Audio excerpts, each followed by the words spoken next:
In today's video, I'm going to teach you how to use Miro tables, a fantastic tool for organizing information visually and collaboratively.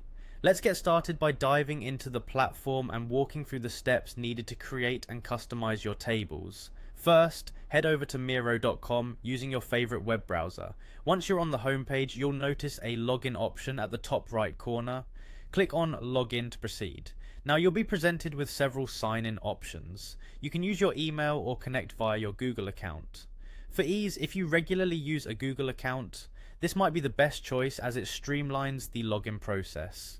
Assuming you're going to use your email today, click on Continue with Email and follow the prompts to sign in. Once you're logged in, you'll find yourself on the dashboard where your boards are located. Take a moment to familiarize yourself with this area. There you should see all the boards you have access to. Find the board you want to work with, click on it to open it. Now that you're in your board, it's time to add a table. Look to the left side of your screen and you'll see a plus button.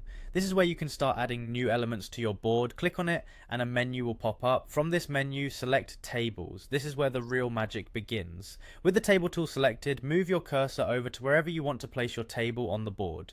Click once to lay it down. You'll see a basic table structure appear, ready for customization, and this is where you can start tailoring it to fit your needs. To begin customizing, focus on the columns and fields. These can be edited to include any information relevant to your project. Simply click on a cell to start typing or to modify the existing content. Need more columns? You can add those too, helping you organize your data just the way you need.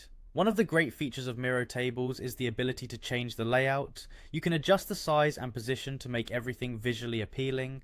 Plus, there's a handy filter button you can use. This is incredibly useful for sifting through large amounts of data, enabling you to view only what's relevant at the time. And that's it. You've successfully set up a table in Miro and customized it to your liking. As you continue using Miro tables, you'll find more advanced features that can further streamline your workflow. Thanks for watching and happy organizing.